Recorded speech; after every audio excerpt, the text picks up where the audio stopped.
Mereka kemudian melakukan piknik bersama.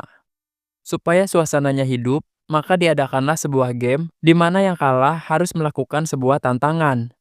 Saat permainan dimulai, ternyata orang pertama yang kalah adalah Xiaoxi. Wanita itu disuruh Jinghao menyanyi saja, tapi Xiaoxi merasa Jinghao sengaja mempermainkannya. Karena suara Xiaoxi sangat jelek, jadi pasti ditertawakan. Xiaoxi pun berkata, "Teman-teman, aku tidak bisa bernyanyi. Maafkan aku.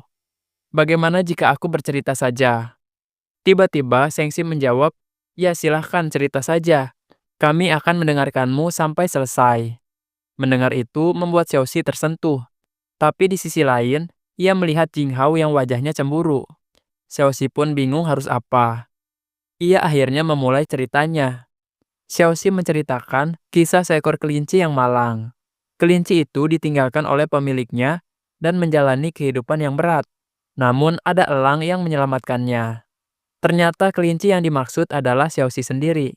Ia ditinggalkan oleh seorang lelaki yang membuat hatinya hancur, namun dalam perjalanan hidupnya, ia bertemu Jinghao. Meskipun tampaknya Jinghao selalu mengerjai Xiaoxi, tapi wanita itu tahu di belakangnya justru Jinghao lah yang diam-diam selalu melindunginya. Xiaoxi juga menceritakan rasa syukurnya, karena selain bertemu Jinghao, ia juga bertemu teman-teman yang sangat peduli padanya. Semua itu diungkapkan dengan kata-kata kiasan. Xiaoxi mengakhiri ceritanya, lalu berkata, "Maaf ya kalau membosankan." Semua orang di sana sebenarnya kurang mengerti cerita Xiaoxi, kecuali Sengxi. Ia memberi respon yang berbeda. Sengxi berkata, "Cerita kamu sangat bagus dan menyentuh hati." Xiaoxi sangat senang, lalu merespon dengan antusias. Di sisi lain, Jinghao merasa cemburu, sehingga berusaha menghentikan percakapan mereka. Pria itu berkata, udah, ini makan jagung aja." Setelah Xiaoxi cerita, sekarang Jinghao disuruh cerita juga. Jinghao pun protes karena mereka harus bermain game dulu. Tapi orang-orang berkata, Jinghao harus cerita juga karena dia adalah pasangan Xiaoxi.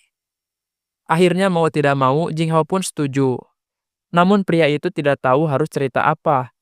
Ia berkata, "Alkisah, ada seekor kelinci kecil."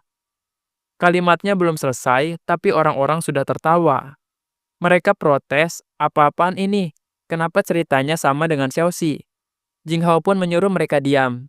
"Hei, apa yang kalian tertawakan? Dengarkan ceritanya dulu." Bahkan Xiaoxi pun tertawa mendengar cerita tentang kelinci kecil. Karena Jinghao dinilai tidak kompeten, maka Wei menawarkan diri untuk menggantikannya. Wanita itu akhirnya mulai bercerita tentang seekor kelinci juga. Namun kali ini berbeda. Ia menggambarkan dirinya sebagai kelinci yang sedang mengejar wortel, tapi sekeras apapun usahanya, tetap tidak bisa mendapatkan itu. Siapa sangka kisah tersebut menggambarkan bagaimana perasaan Wei pada Jinghao. Di sisi lain, Jianbai tetap setia mendengar cerita tersebut.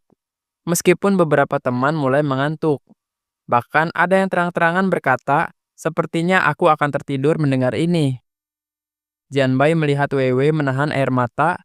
Ia merasa kasihan, akan tetapi seandainya Jianbai paham makna cerita itu, pasti hatinya hancur, karena selama ini bukan dia laki-laki yang dicintai Wei, melainkan Jinghao. Setelah cerita selesai, Jianbai berkata, "Kamu pasti haus ya? Sudah cerita panjang. Aku ambilkan minum ya." Beberapa wanita juga ikut mengambil minuman. Saat kondisinya agak sepi, Wei kemudian memperhatikan Jinghao dengan mata penuh harapan. Jianbai akhirnya datang membawa minuman. Semua orang pun menikmati minuman hangat yang disajikan. Namun secara tiba-tiba, hujan turun dengan sangat deras. Mereka langsung meninggalkan tempat itu dan masuk ke rumah.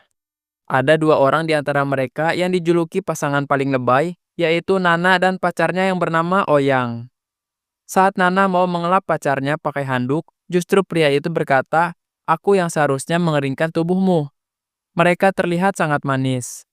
Jinghao masih bingung, "Kira-kira kalau aku begitu kelihatan norak nggak ya?" Ucap Jinghao. Tapi karena tidak mau kalah romantis, akhirnya Jinghao nekat mempraktekannya pada Xiaoxi. Sayangnya mereka sama sekali tidak terlihat romantis.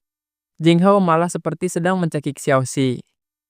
Di sisi lain, Wei tidak menghargai Jianbai, padahal pria itu berusaha mengeringkan rambutnya. Wei Wei justru memperhatikan Jing Hao dan berharap bisa diperlakukan romantis oleh pria itu.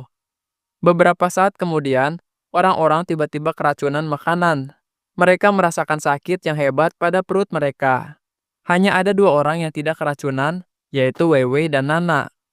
Sambil menahan sakit, Jianbai bertanya, apa yang kamu masukkan pada minuman kami?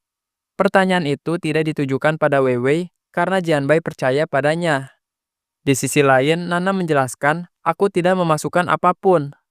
Tapi orang-orang tidak percaya sehingga wanita itu ketakutan. Oyang pacarnya tidak terima lalu berkata, jangan coba-coba menuduh dia. Nana pun terharu pada keberanian pacarnya, namun ia merasa sedih juga melihat kondisinya. Di sisi lain, Jing Hao melihat kondisi Xiaoxi dan teman-temannya sangat memprihatinkan. Ia berkata, di sini ada rumah sakit, tapi jaraknya cukup jauh. Lebih baik aku yang menghubungi mereka supaya datang. Di momen itu, Seng Si juga tidak tega melihat kondisi Xiaoxi. Daripada Jing Hao pergi, akan lebih baik jika dirinya yang pergi, supaya Jing Hao tetap bersama Xiaoxi. Pria itu berkata, aku yang akan menghubungi mereka. Padahal kondisi Seng Si bisa dibilang lebih parah, tapi ia mampu menahan sakitnya untuk Xiaoxi.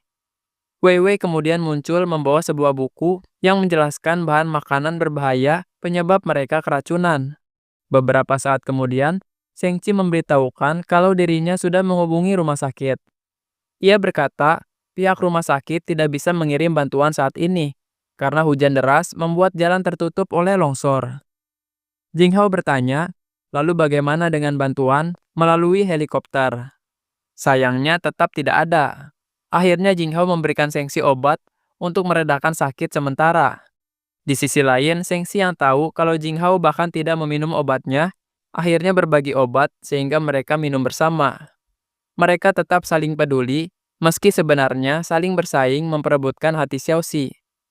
Sementara itu, Nana terus berdiri di samping pacarnya. Wanita itu begitu mengkhawatirkan Oyang. Di tempat lain, Wei Wei membawakan obat juga untuk Jianbai.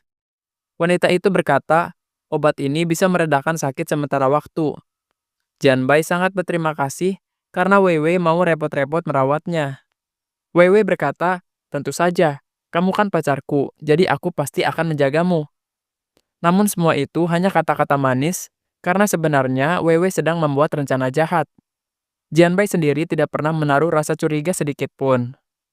Wei Wei kemudian menyuruh Jianbai tidur. Ayo cepat istirahat.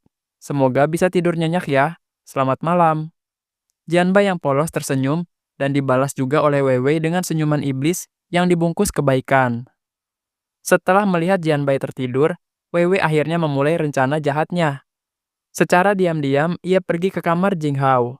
Namun siapa sangka, ternyata Jianbai terbangun lagi. Pria itu melihat Wei Wei di depan kamar Jing Hao. Jantungnya pun mulai berdebar. Ia bertanya-tanya apa yang akan dilakukan laki-laki dan perempuan dalam satu kamar. Apakah sebuah pengkhianatan? Namun Jianbai mencoba tenang dengan berpikir positif, mungkin Wei Wei hanya mau mengecek kondisi Jing Hao. Saat Wei Wei masuk ke kamar Jing Hao, ternyata pria itu sudah tertidur. Wei Wei berjalan mendekat, lalu duduk di sampingnya. Wanita itu kemudian berkata, selama ini aku selalu mengejarmu. Banyak hal yang telah aku lakukan, tetapi kamu tidak pernah melihatku. Walaupun aku tidak bisa mendapatkanmu, aku tidak menyesal karena ada di sampingmu seperti ini saja aku sudah bahagia. Wei Wei bahkan menangisi Jing Hao, lalu memberi ciuman hangat. Secara tiba-tiba, Jianbai masuk juga ke situ dan melihat pengkhianatan Wei Wei. Ia sangat syok dan perasaannya campur aduk. Wei Wei juga sangat terkejut sampai tidak bisa berkata-kata. Lagi pula semuanya sudah jelas, tidak ada yang bisa ditutupi.